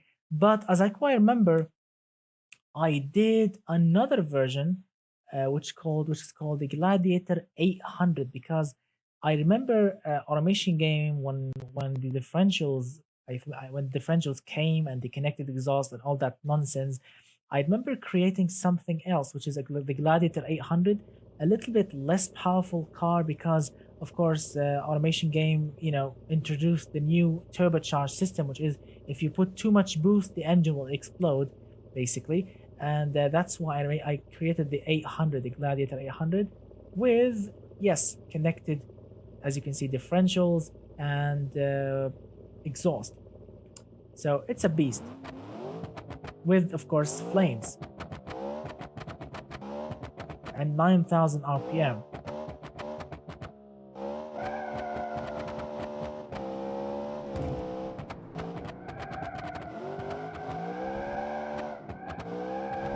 Less powerful, as you can see. Obviously it's less powerful, but it can still do what the 1000 can do. Yes, as you can see, check it out, the engine, because I'm pushing in 15 psi of boost, the turbocharger got overheated.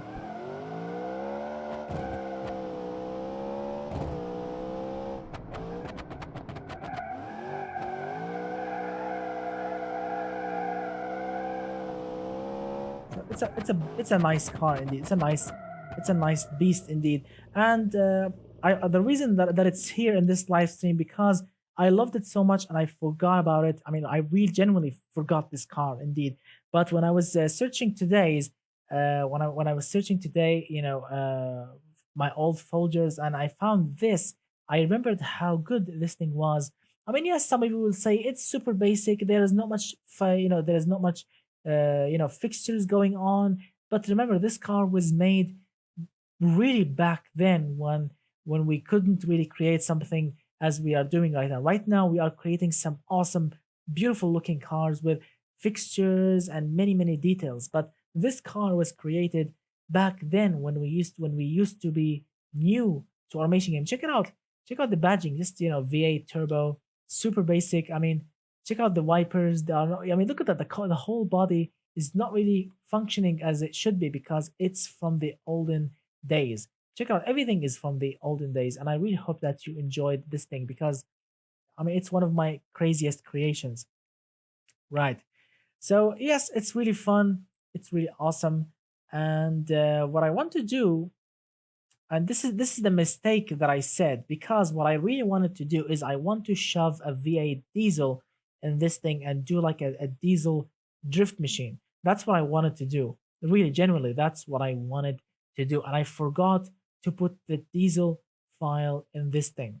So what I did as a mistake is this is the mistake that I did, which is of course I did put the V8 diesel not in this car. I did put it in this thing, in the Gladiator 1000, the V8 diesel. So I don't know how it's gonna function, or maybe it's gonna crash. I really don't know because there are no connected exhaust. There is nothing, absolutely nothing. And I want to remake it. I want to remake it. I want to redesign it. This thing looks, I mean, super outdated. Look at that, two headlights, a grill. I want to redesign it. I want to upgrade it with, of course, with a better engine. Maybe, who knows? Maybe I'll keep the V8. Maybe I'll do something crazy. But I love the V8. It's super torquey. Anyway, I want to redo it. But I don't know how it's gonna function with a diesel. So let's see. Let's try it. Just for the sake of it, diesel tank. Let's try it, just for fun. See if it can actually drift or not. Maybe it's gonna drift, maybe not. So let's see. First of all, as I've mentioned before, we need to put the engine in the correct position. I'm not gonna use the 3D model from BeamNG because it's rubbish. Here we go. Can you make this on Tuner Challenge? You mean like the prize car, you mean, or what? You mean like the prize car will win the Gladiator 1000, the new updated one? Well, I like the idea of making it a prize, but I did actually prepare two cars so far for the you know for the of course for the so you can tune on them. One of them is of course, yeah, a Ute. This is like a behind the scene thing. No one actually knows this, but you guys are the first ones to know of course that I'm going to be creating one of the cars that will be tuned on them is a Ute. So prepare yourself, prepare your Australian soul so you can actually tune a proper Ute. But first, let's see how this thing will actually run with a diesel V8. Let's see. Since we are talking behind the scenes, let's see. One of the cars will be a Ute, as I mentioned. One will be a sedan, and one will be a coupe. So yeah, you have three types.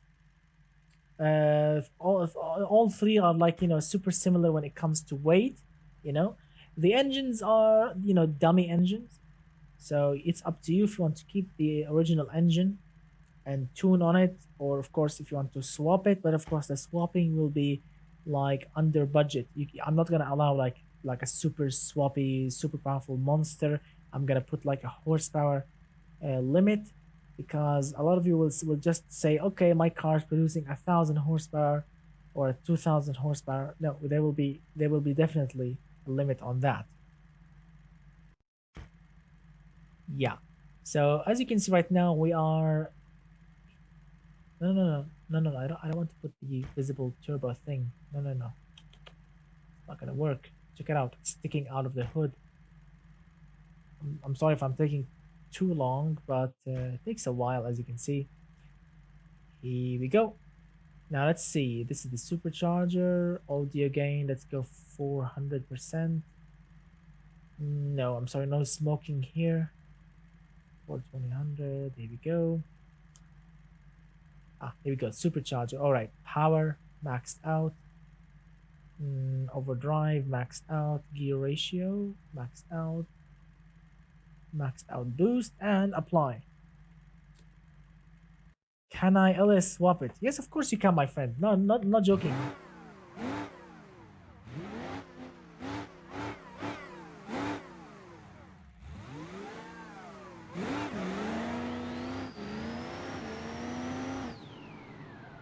Yeah. What a noise indeed coming out of that turbo. But of course we need to tune the gearbox. The gearbox is rubbish. So I'm gonna be as quickly as I possibly can to tune the gearbox. Let's say 7-speed gearbox. Here we go. Where's the gearbox? Here we go. No, range, let's say 291. Let's start with something 233 maybe. 180. Let's say 130.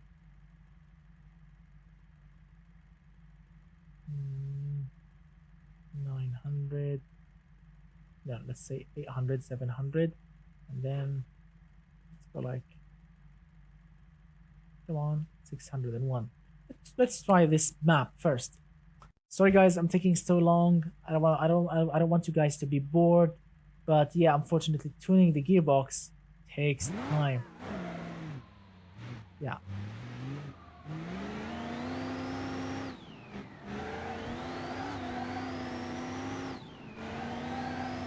Wow, it's super grippy now.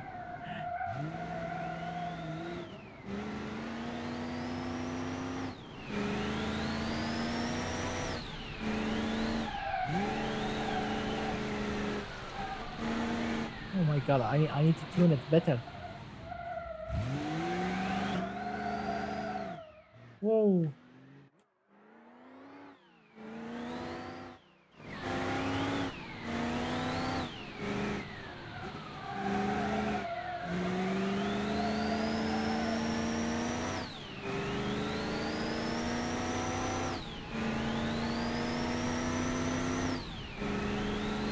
So yes, the gearbox is not perfect.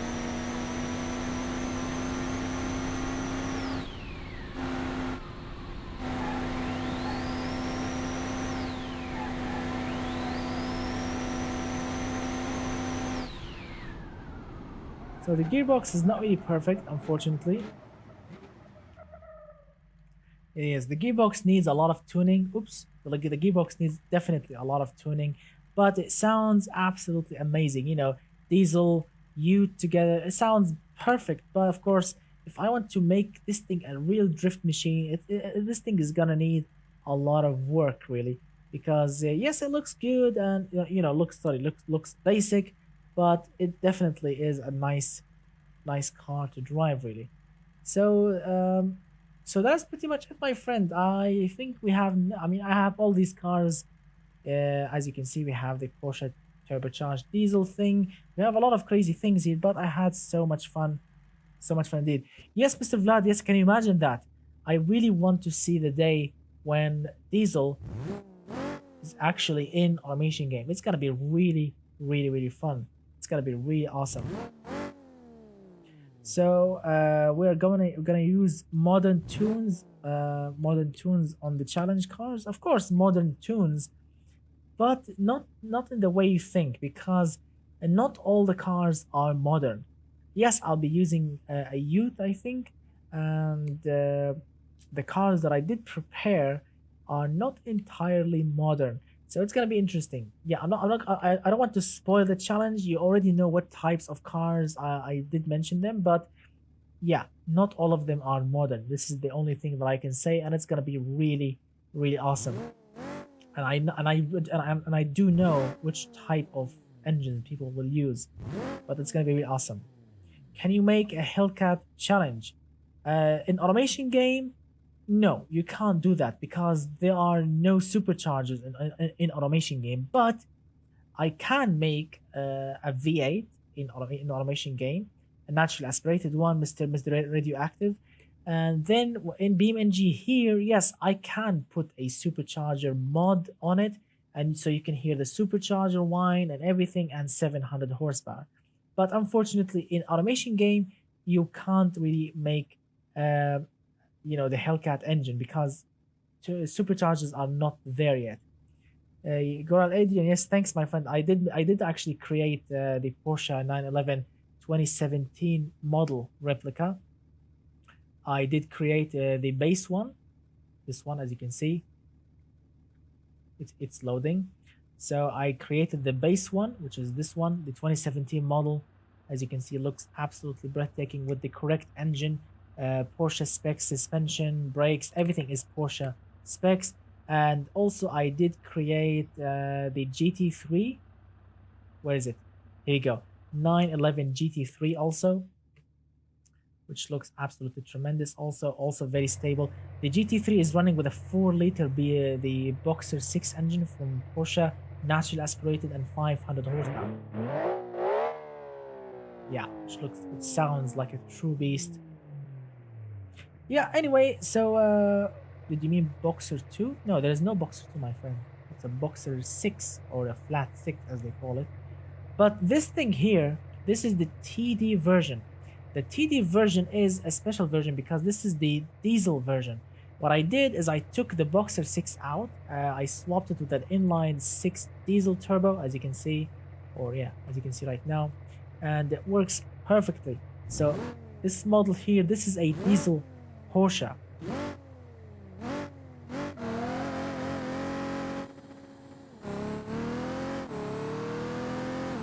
Yes, this is diesel.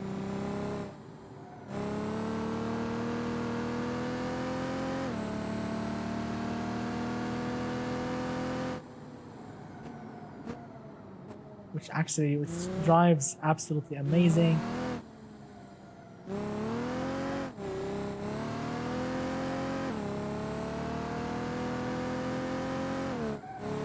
It's really fun, and it's available, my friend. If you want to have this Porsche, the base one, the GT3, and all of them, it's available right now on my Patreon page. If you want to download it, the link in the description below.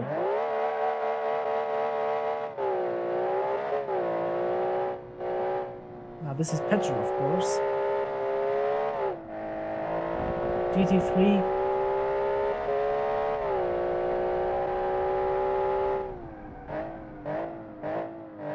Tire sizes, brakes, suspension, everything is Porsche specs.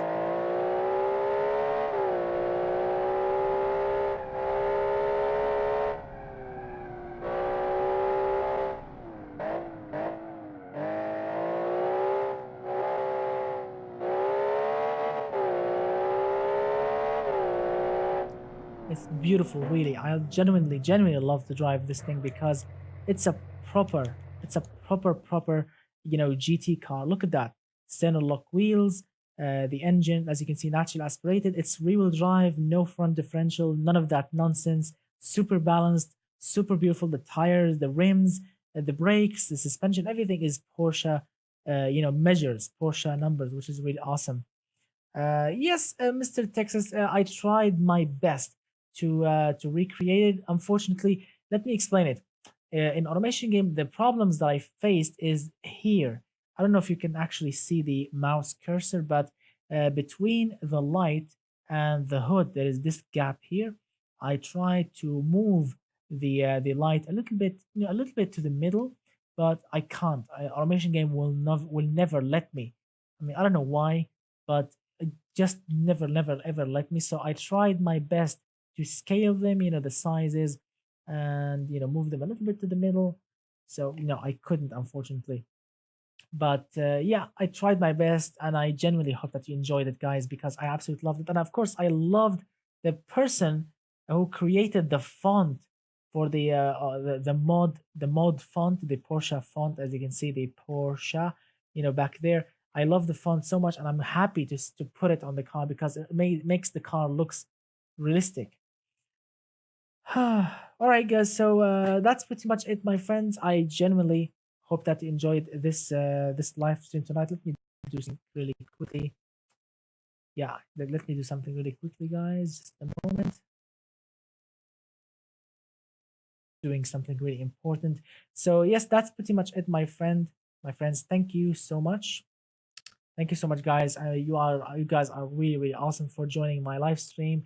Yes, I know it's a little bit shorter than before. I mean, we are coming up to 2 hours. Usually we do like a 3 hour live stream. And yes, Mr. Tiago. I mean, I would love to recreate the 126p boxer too, but unfortunately, in automation game we only have like a boxer 4 at least. So yes, of course, thank you, Mr. Matata, for reminding me. You guys are really awesome, and I would love to see you guys hitting those thumbs up really hard. I would love to see as many likes as possible, because when I see likes, that means, of course, you guys like the video, and I'm happy to see that, because I mean it's giving me joy to see that you guys actually loved the live stream. I hope that you enjoyed it.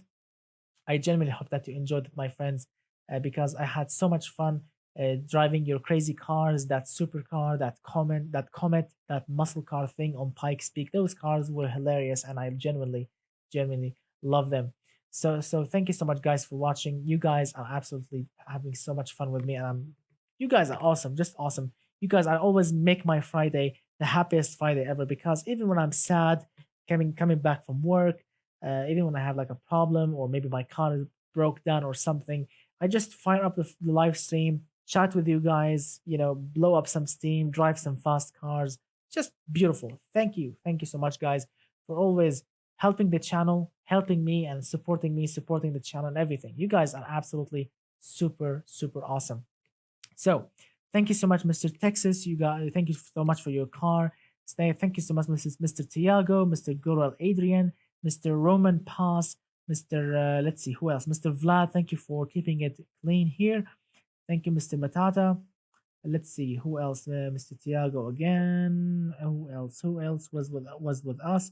Mr. Bodwin G. Mr. Sila. I think Seila. Who else was with us? Mr. El Haig for your car. Mr. Samuel Starker, I apologize for not making your car. Yes, you guys are awesome. Thank you so much from all of my heart.